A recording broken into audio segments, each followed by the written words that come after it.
Vous voici invité dans l'antre du Dr Faust.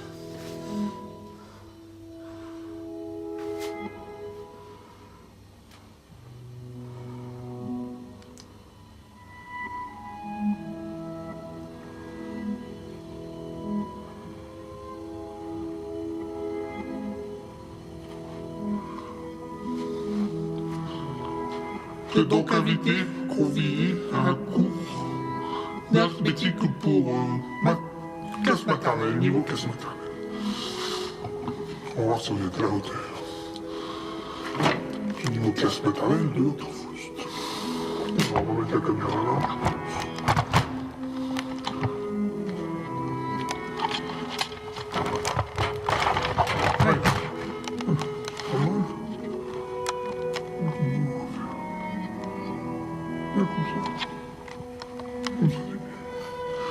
Alors, c'est parti.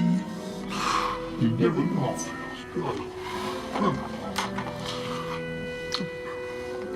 Je me présente, je m'appelle Lavore, professeur de maths au niveau maternel jusqu'au niveau classe élémentaire puis corps. Pour le supérieur, vous verrez avec la guerre.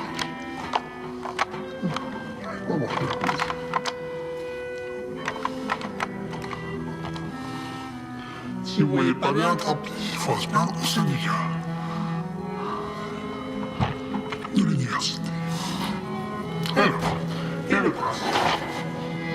Une petite pyramide arithmétique simple à 2 dimensions. Ce qu'on va faire. Elle est compliquée. On va considérer que dans notre arithmétique, il n'existe que 2 bases multiplicatives. La première, ce sera 2, le nombre 2. La deuxième, ce sera le nombre 3. Là, on va mettre le nombre 1. Hop. On considère que là, on met le nombre 2 ici. Donc, dans ce sens, on multiplie par 2. Là, on met le nombre 3, c'est-à-dire que dans ce sens, on multiplie par 3. On va faire ça.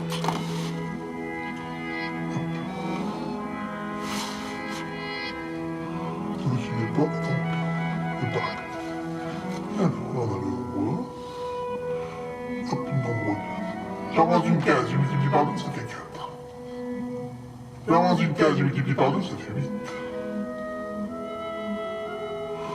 De l'autre côté, dans l'autre sens, si j'avance d'une case, je multiplie par 3, ça fait 9. Et si je multiplie par 3, ça fait 27. Dans ce sens-là, si je dois avancer comme ça, je dois multiplier par 3 par 2, ça fait 6. J'aurais pu partir dans l'autre sens, multiplier 2 par 3, ça aurait fait 6 là. On continue, 4 fois 3, 12. Et 4 fois 3, ou 6 fois 2, 12. 9 fois 2, 18. Ou 2 fois 3, 18.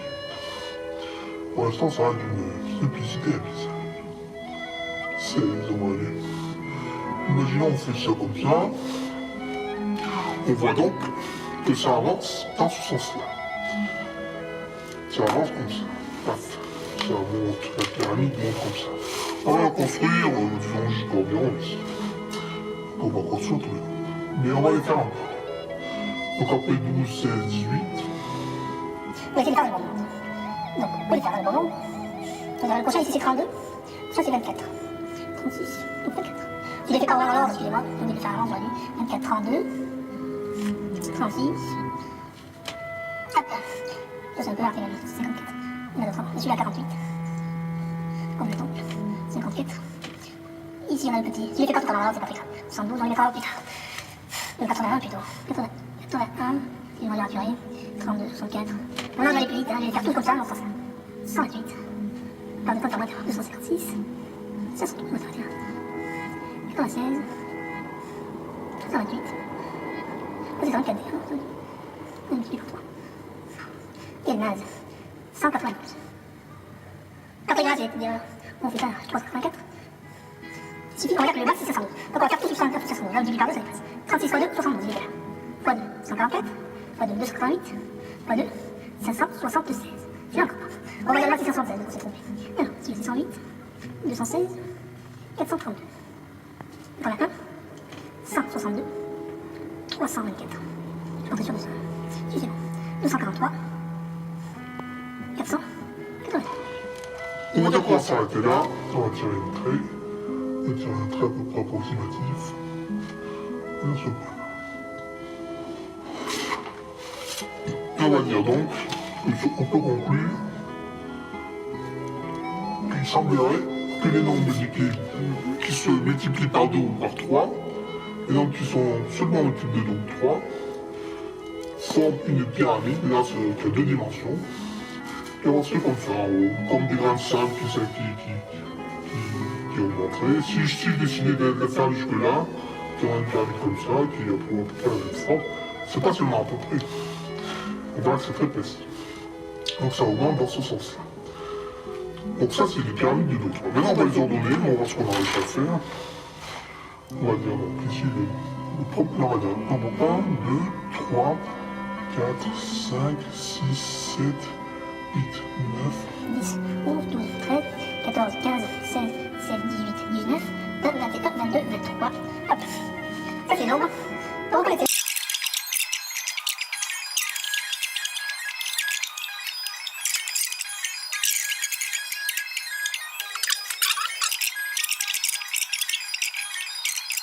Pi au carré fois 3 au cube, 2 puissance 7 et 2 au puissance 4 fois 3 carrés. Ça, c'est la décomposition donc, de tous ces nombres. Donc ça, c'est l'ordre. Ça, c'est l'ordre. Et c'est également la référence.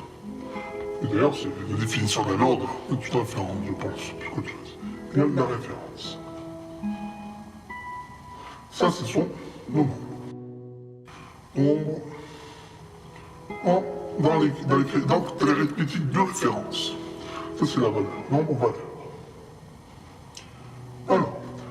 Et ça, c'est la décomposition en produit de multiples de 2 et de 3.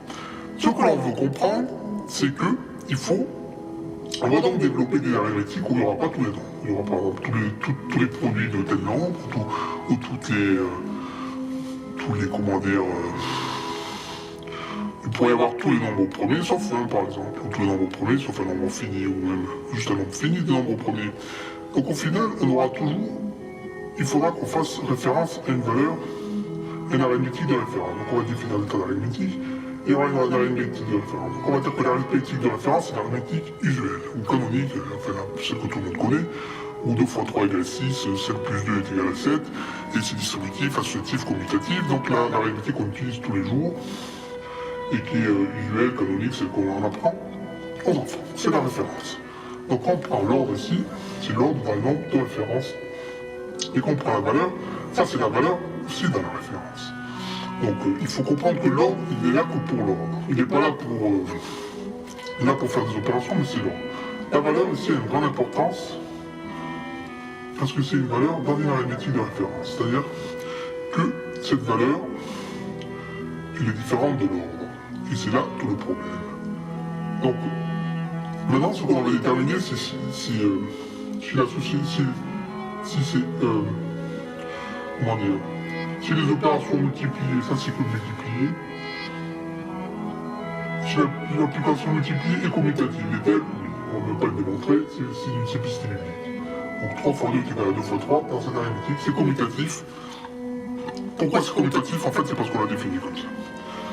Pour que ça ne soit pas commutatif, il faudra rajouter une dimension d'information. Mais on n'a pas fait, donc on va considérer que c'est commutatif. Parce qu'après, c'est associatif. Alors pour que c'est associatif, il faut donc qu'on détermine d'abord associatif.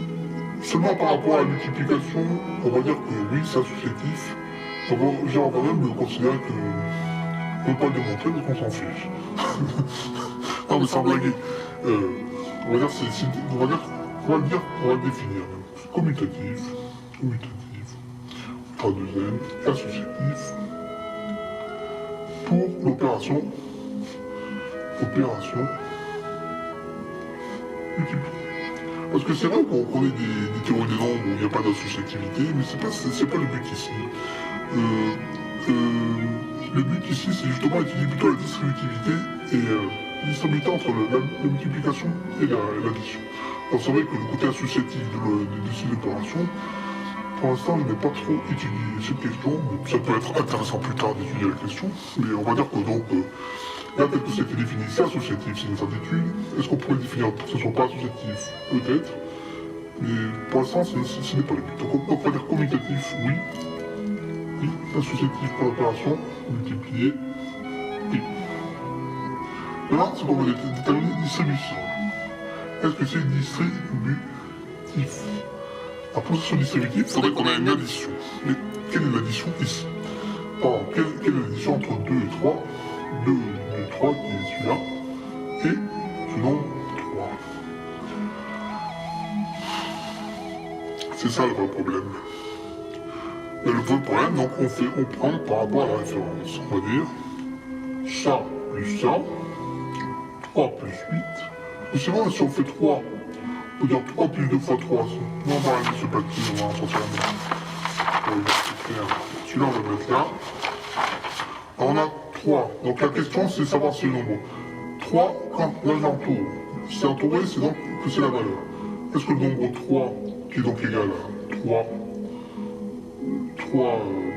ça c'est au niveau de la base je mets le 3 en dessous, c'est une base, égale à 3. Et le nombre 8, qui est égal à donc 2 au cube. Est-ce que c'est nombre, quand je fais 3 plus 2, dans notre arithmétique usuelle, 3 plus 2 au cube, 3 plus 8, c'est égal à 11. Et 11 n'est pas divisé par 2 ou par 3, on est d'accord? Donc ce n'est pas comme ça qu'on fait notre addition. Donc ça ne sera pas ça. Donc, on va dire 3 plus 8, on revient à la référence. 3, la référence c'est 3. 8, la référence c'est 6. 3 plus 6 est égal à 9. 9, notez la référence, c'est 16. Et 16 est égal à 2 puissance 4. C'est comme ça qu'on le comptera. Donc l'addition entre deux nombres, on va considérer que ce sera un comptage de briques. Donc pour savoir, là ça a l'air abstrait, assez abstrait, c'est-à-dire pourquoi enfin abstrait, c'est-à-dire comme ça un peu arbitraire on va dire. Est-ce que c'est tellement arbitraire? Non, ça ne l'est pas. Alors pour dessiner notre pyramide, on va voir que c'est pas du tout arbitraire. Le comptage de briques.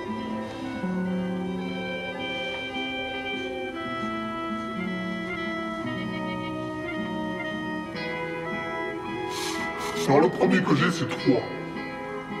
Le premier que j'ai c'est 3. Donc on va dire 1, 2, 3. Ça c'est le premier nombre que j'ai. Je lui ajoute le nombre 8. On va le faire dans le sens. On va rester du coup, on va le faire en vert. Je lui ajoute le nombre 8. Donc on va ajouter 1.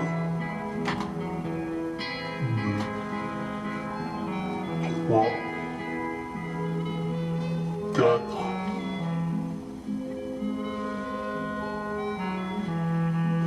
5,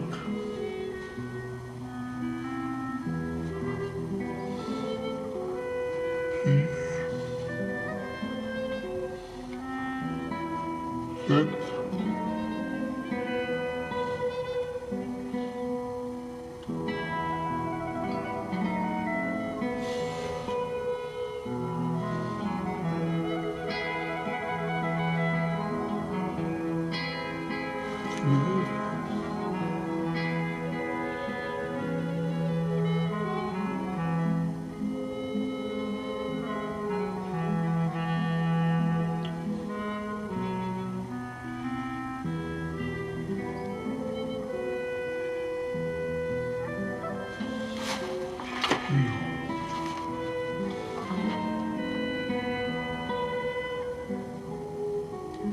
ah non, je peux ajouter le nombre 8. Excusez-moi, on va recommencer. Ça c'était faux.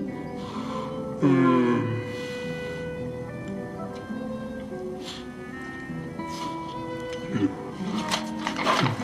Quand on y met tous ces chiffres en même temps, on se mélange les passions.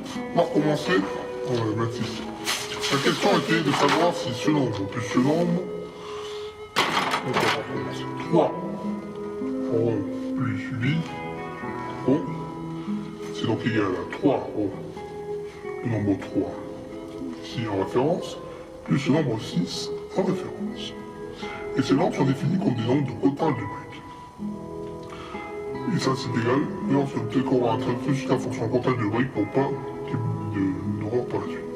Donc, on veut savoir si 3 plus 2 au cube est égal à 11. Non, ce n'est pas égal à 11. On a déterminé tout à l'heure que c'était égal à 7. Qui est donc égal à 2 puissance 4. Donc, en fait, ce que l'on fait, c'est que la référence 6, l'ordre.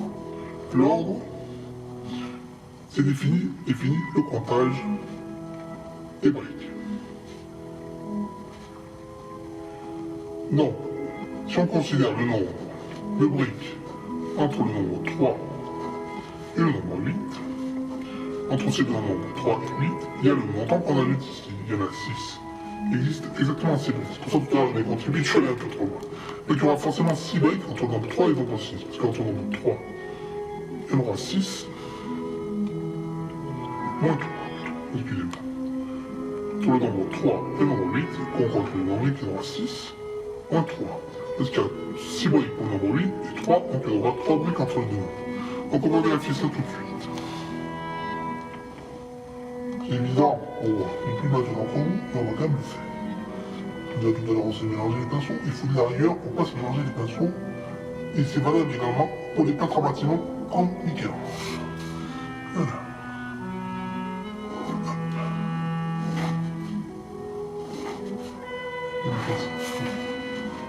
C'est très joli. On va souhaiter les faire peut-être.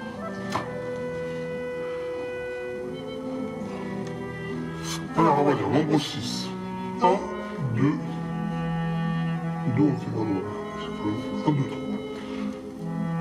Maintenant, on va aller jusqu'au nombre 8. 1, 2, 3, 8. C'est le nombre 8. C'est la valeur qui est 8. C'est la sixième brique. Donc 1, 2, 3, 4, 5, 6. 8, c'est la sixième brique. 8, sixième brique. Donc, est-ce que 3 plus 8 est égal à 16? Donc 3, on va dire, c'était ces 3 briques. On va dégraiser comme ça. Maintenant, ce que l'on veut, c'est en rajouter 8. Donc, un nombre 6. Donc 4, 6, 8, 12, et 16, et 9, et 12, et 16. Là, j'ai 6 briques. 1, 2, 3, 4, 5, 6. Il y a exactement 6 briques entre le nombre 6, entre le nombre 16, et le nombre, on va les mettre comme ça. On va les mettre comme ça, et on va faire un liser dans le sens.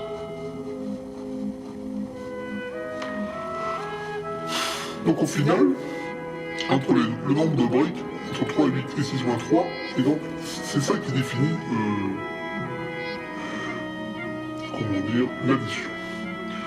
Donc l'addition entre deux nombres, ce sera un comptage de briques.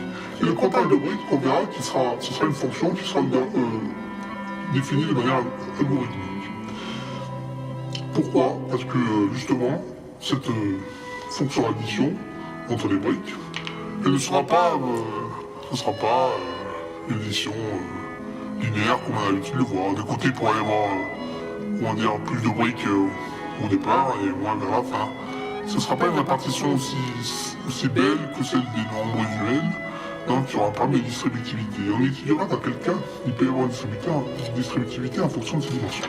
Donc là on en a à 2 dimensions. Ça c'était juste pour vous introduire donc la fonction multiplication. Donc on va donc résumer. Multiplication, j'avance d'une case. Si j'avance d'une case par là, c'est multiplié par 2. Une case par là, c'est multiplié par 3. Et si je rajoute une brique, c'est plus 1. Une brique égale plus 1. Et c'est l'addition. Multiplication, multiplication, addition. Qu'est-ce qui se passe si on recule? Si on recule, on divise par 2. D'ailleurs, là, si on regarde ce qui se passe ici, dans la lignée des deux, on va faire un trait comme ça.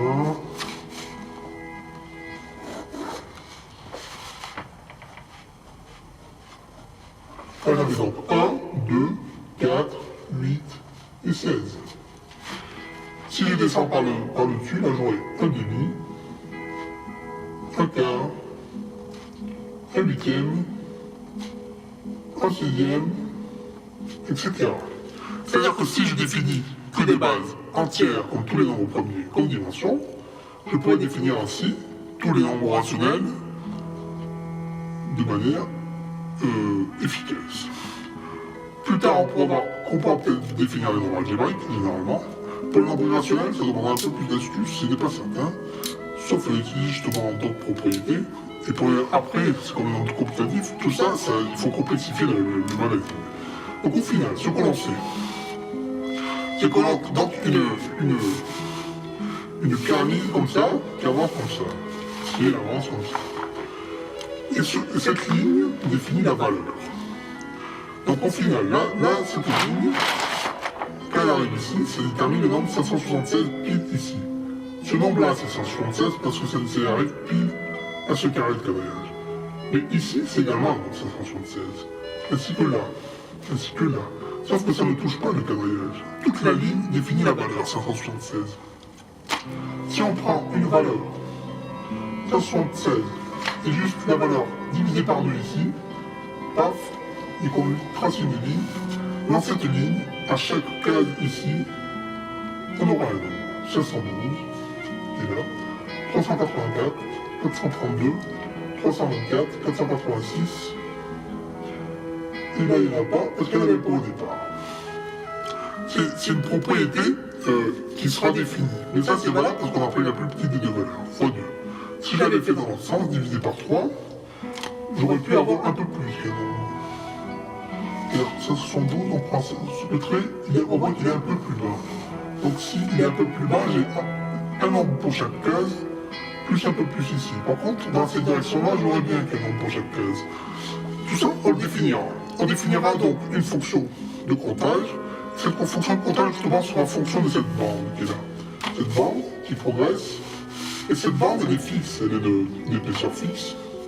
Hein, ici, pour qu'elle ait deux cases de dimension, une case, et de l'autre côté, c'est...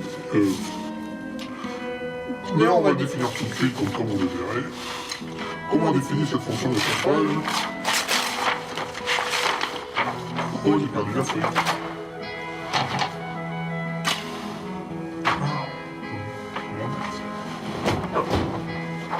Alors, on va définir cette fonction de comptage tout de suite. Hop. Alors, ça avait été défini l'année dernière, avant de finir un hôpital pour soigner des blessures. Alors, on va donc considérer qu'on a une pyramide de pente P. On est d'accord. De pente, puis c'est mieux de la pente. C'est comme le producteur Patrick, le serveur qui s'appelle Sam. Il faut ça brûle. Bon. Le mathématicien maths, non, c'est nul. On va pas appeler la pente P. Parce que justement après on aura un P sur Q. On va dire que c'est une pente P sur Q, c'est plus drôle. Ouais. En fait, ça sera pas une pente P sur Q, tu paries. Ouais, je parie que c'est pas ça. On va appeler la pente pente. Voilà. Alors, on va dire qu'on aura un truc comme ça. Hop, un truc comme ça. On va définir la pyramide comme ça, on va pas laisser en entier. Alors ce qu'on veut, c'est savoir ce nombre-là. Qu'est-ce qu'il veut? Qu'est-ce qu'il vaut? X. Là, on veut le nombre X ici. Donc c'est une Y, lui s'en roule. Le nombre Y, et là on veut le nombre X. Par rapport à une base. La base, donc. C'est pour ça que j'ai pas mis le P ici. Parce qu'on va dire la base ici c'est P. Et la base ici c'est base Q. Donc là c'est multiplié par P. Nombre au premier P et là nombre au premier Q. On va faire un truc comme ça. Donc on va dire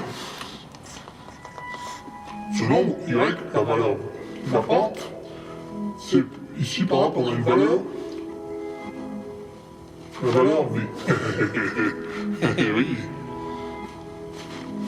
La valeur V. Donc la base P, la valeur V. On a dit que la valeur V c'était la valeur qui était la même, c'est la valeur qui est ici, mais c'est la valeur A, c'est la valeur là, c'est la valeur là. Donc V, on peut dire V est égal à P puissance Y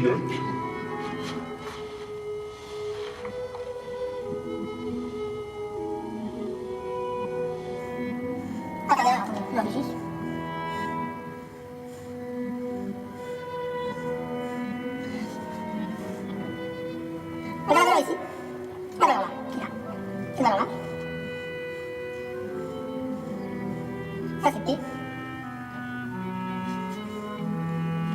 P puissance. Ça c'est Y. C'est Y moins alpha. Ça c'est alpha. Ça c'est A. Exactement. P puissance. Y moins alpha. P puissance Y moins alpha. Il a ici, là. 1. P puissance Y moins alpha est égal.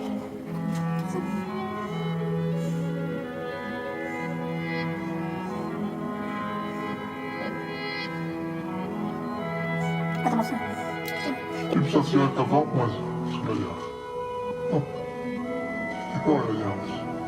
P puissance Y moins alpha moins Z est égal à B, qui est égal à U.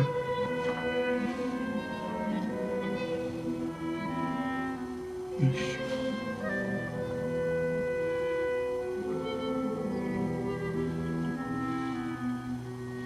Là, on va dire c'est un bêta. Petit triangle là, c'est un bêta. U puissance X moins bêta moins 1. C'est la valeur.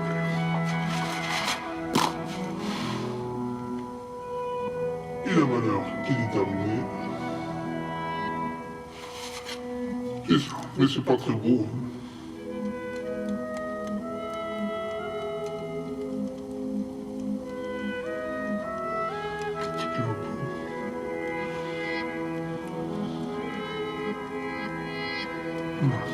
Bon. Alors, on a été où? Alors.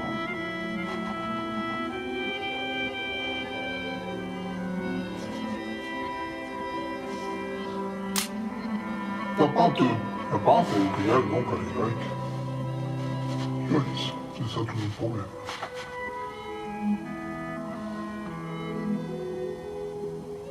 Et également, on est égal à alpha.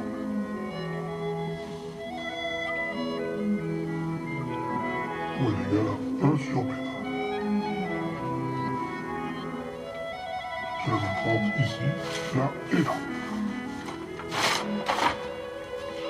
Bon, on va pas vous faire chier longtemps, hein. Donc on va dire ln y, ln de ça qui est égal à ln de ça, y moins alpha moins 1, ln de b est égal à ln x moins bêta moins 1, ln de q.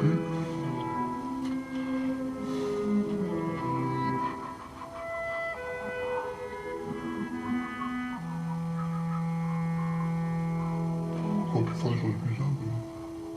Si je fais ça mieux, je suis brouillé. Ah non. Y ln de p, x ln de q. On va faire ça comme ça.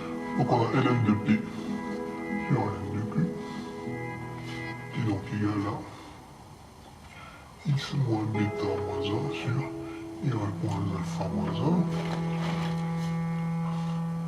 Donc on a alpha est égal à 1 sur bêta.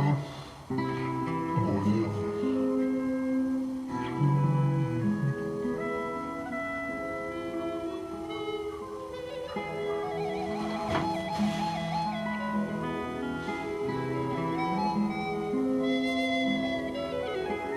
alpha. C'est bizarre ça.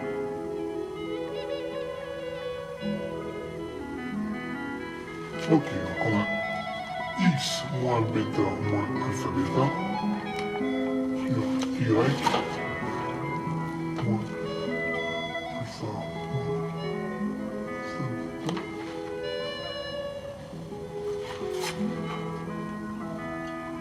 C'est ça tout le problème. Hein.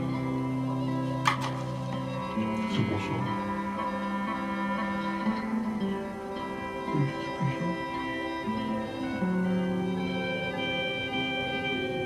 Bon, on va pas se faire chier, hein. On va le démontrer ici.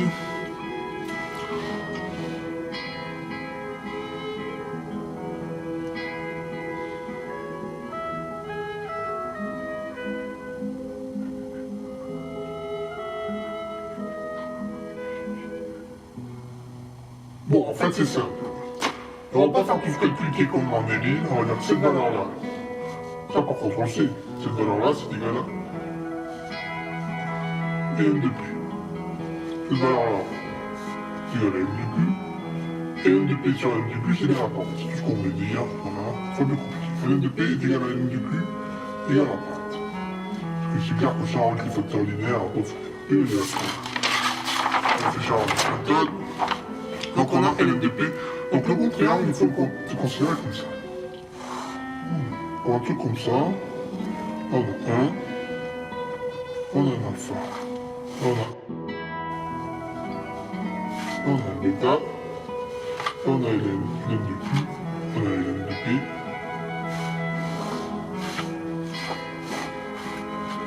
Et la pente, c'est ln de p sur ln de q.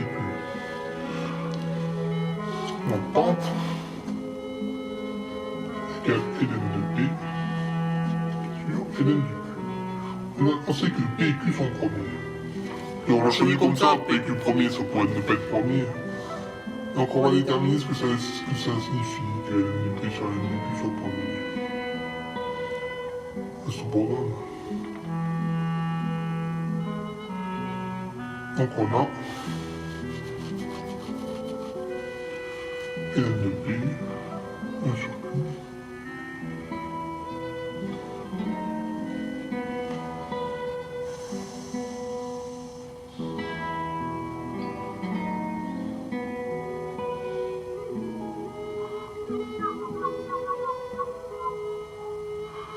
Là, on va savoir s'il est possible que ça soit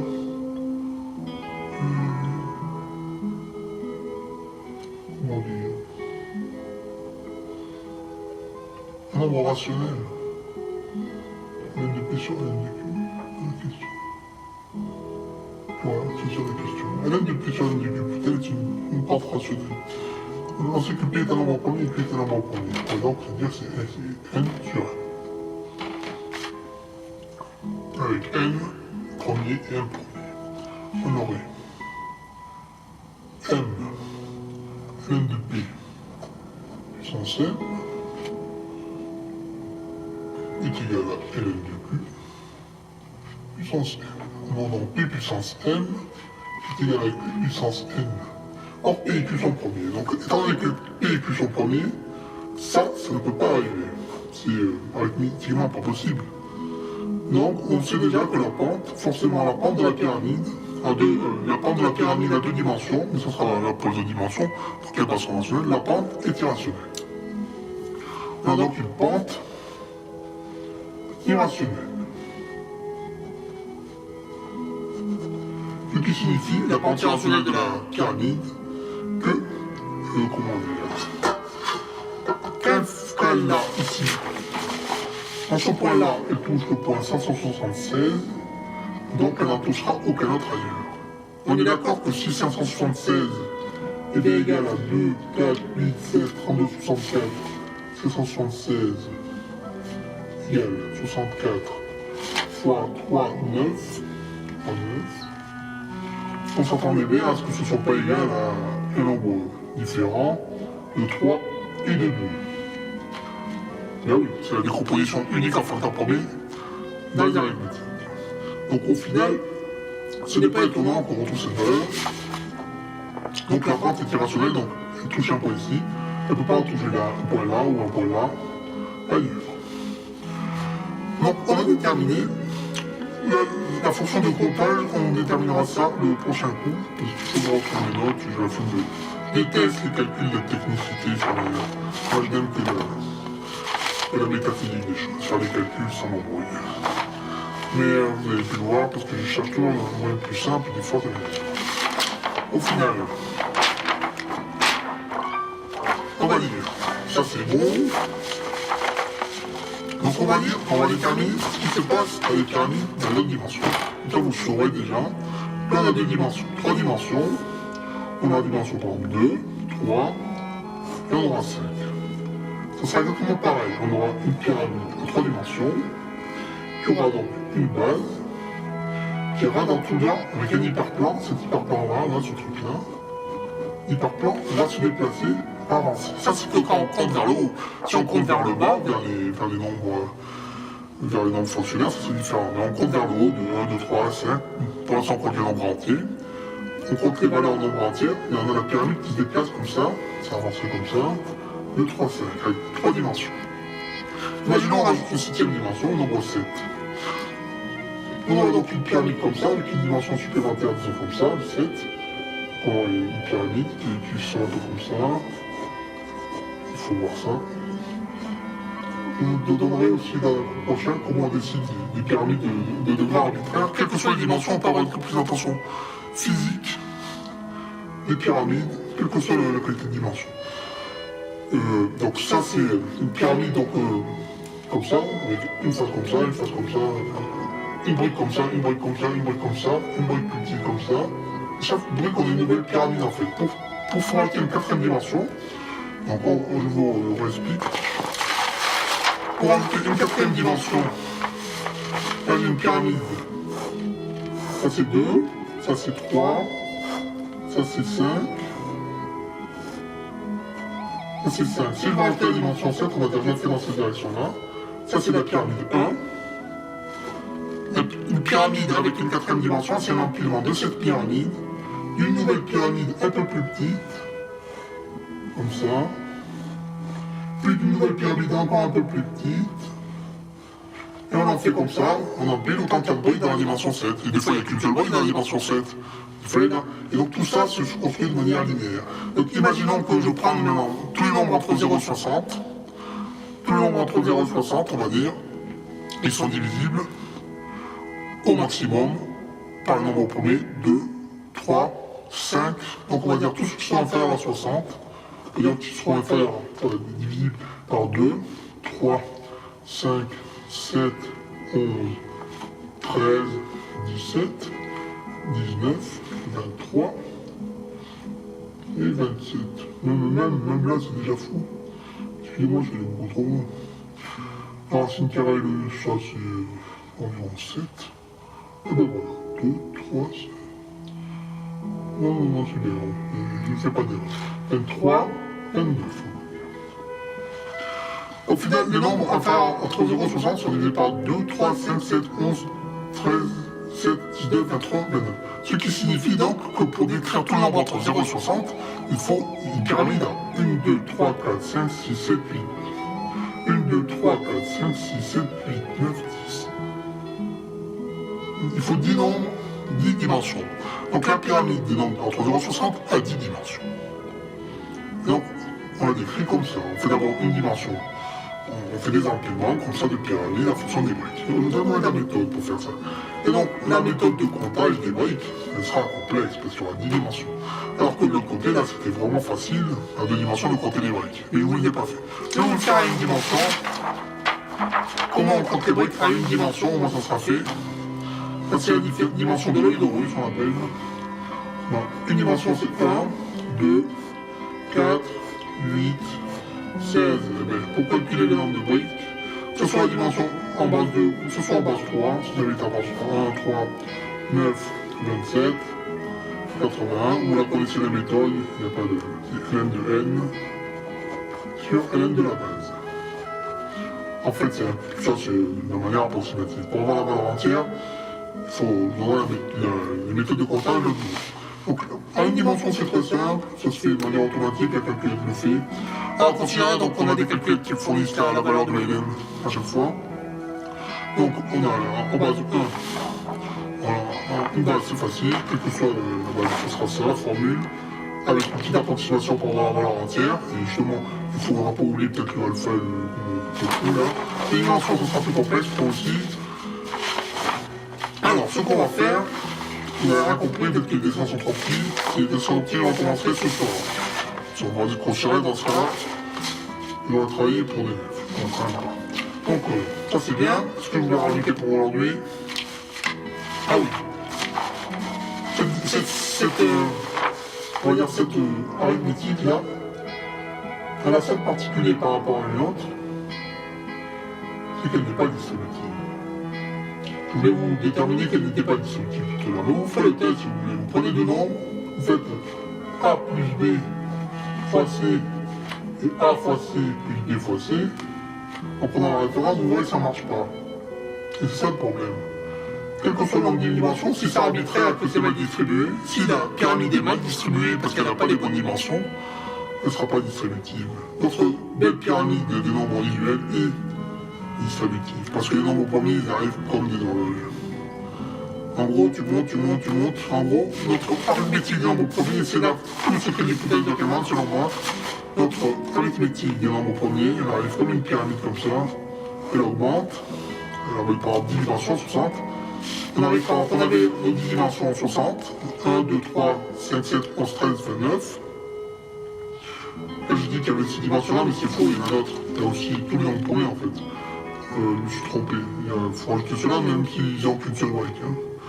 31, 37, 41, 43, 47, 53, on va dire 59. Donc on avait tous ces nombres-là. Ce qui fait que finalement des bases on n'en a pas 10. On a 1, 2, 3, 4, 5, 6, 7, 8, 9, 10, 11, 12, 13, 14, 15, 16. On a 17 bases. 17 juste pour le nombre de 0 à 60. On a 17 bases, on arrive au nombre 60, c'est bon, il est divisé par 2. On arrive au nombre 61. Si on veut que notre pyramide reste distributive, il faut ajouter un nombre. C'est le nombre 61, une nouvelle base première.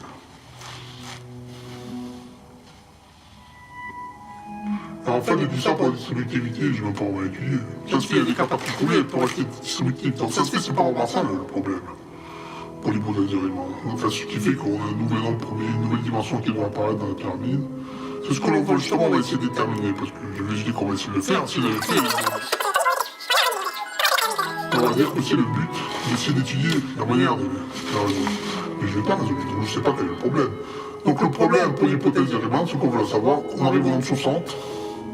On sait qu'au nombre 60, on avait 17 nombres premiers. Pourquoi le nombre 61 doit être une nouvelle dimension dans la pyramide, une nouvelle base, et pourquoi on doit le rajouter à cet ordre-là? Je pense que c'est pour des questions de régularité des nombres, donc de distributivité des nombres. Mais c'est là que l'on va donc essayer de développer donc des méthodes de comptage des briques des pyramides de manière algorithmique, quel que soit le nombre de dimensions.